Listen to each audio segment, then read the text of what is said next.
चोपड़ा जी, ये जो न्यूज़ आई है मेट्रो की, हाँ जी। बरेली में चौथे सेक्टर में आएगी, 35 सेक्टर में आएगी, हाँ जी। इसके विषय में कुछ बताएंगे?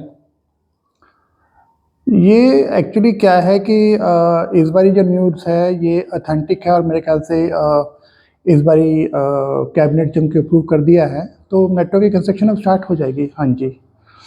लेकिन इस बात को हम इस ढंग से नहीं ले सकते, क्योंकि ये जो फैक्टर है मेट्रो का, दैट इज़ ऑल पहले से ही पब्लिक डोमेन में था। पिछले 4-5 साल से सभी हम लोग जानते हैं कि मेट्रो ने आना है, और काफ़ी हद तक ये फैक्टर जो है यहाँ के जो पिछले 3-4 सालों में प्राइसेस में बढ़ोतरी हुई है, उसमें काफ़ी हद तक आ चुका है। But there still scope of course, but काफ़ी हद तक आ चुका है।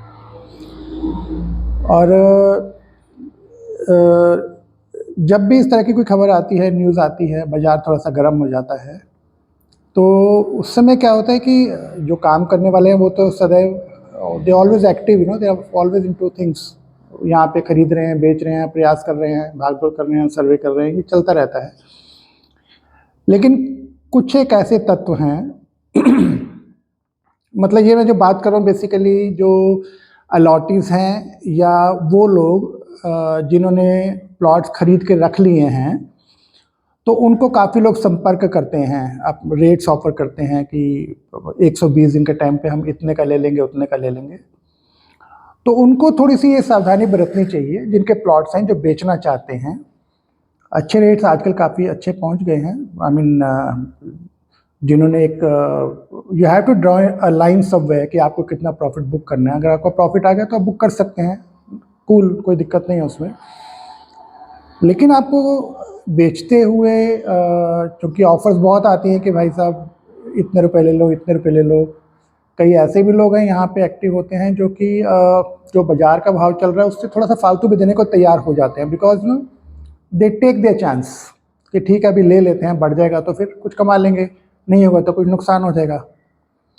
लेकिन जो सेलर है, जो ओनर है या अलॉटी है, उनको ऐसे कुछ तत्वों से सावधान रहने की ज़रूरत है।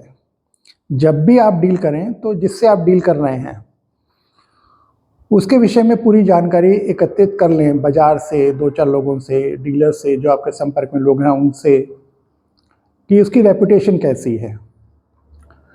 रेपुटेशन का अर्थ ये है कि कई डीलर्स यहाँ पे क्या करते हैं कि जब जब जैसे बाज़ार में हलचल है, गर्मी आ रखी है इस समय, तो वो चाहे वो बाज़ार से डील लें, चाहे वो पार्टी से डील लें, वो डील ले लेंगे, बयाना कर देंगे आपको। हो जाता है ऐसा, बयाना कर दिया, आपको लगा भी आपकी चीज़ बिक गई। लेकिन ऐसे तत्व हैं जो कि they are more of thugs basically. What they do is कि वो उन्होंने आपसे प्लॉट ले लिया, अगर उनका 120 दिन के टाइम पे बिक जाएगा तो आपकी पेमेंट हो जाएगी, और अगर 120 दिन के टाइम में उनको नुकसान हो रहा है तो वो अपनी चीज़ बेचेंगे नहीं। उसके बाद वो आपको अड़ा के रख देंगे, आपको लीगल नोटिस भेजने की बात करेंगे, कंप्लेंट करा देंगे, चाहे वो अलॉटी हो, चाहे वो बाज़ार का कोई डीलर, नया डीलर जिनको मालूम नहीं है सब डीलर्स के बारे में, उनको भी वो इस तरह से परेशान करते हैं। तो आपको इस बात का विशेष ध्यान रखना है कि जब भी अपना प्लॉट बेचने जाएं, आप खरीदने के वाले के विषय में, चाहे वो डीलर हैं या कोई भी हैं, उनके बारे में पूरी जानकारी एकत्रित करें। क्योंकि जो तत्व जो आपको बाज़ार से थोड़ा फालतू भाव भी दे रहे हैं, उनका ऑब्जेक्टिव ये है चीज़ बिक गई तो पेमेंट हो गई, अगर नहीं बिकी तो वो बयाना अपना छोड़ते नहीं हैं। वो फिर जो अपनी कानूनी प्रक्रिया है उसका दुरुपयोग करके, उनको तो उनका स्वभाव है, उनकी आदत है, उनको कोई फ़र्क नहीं पड़ता, लेकिन वो आपको खासा परेशान कर सकते हैं ये लीगल टेंगल्स में डाल करके।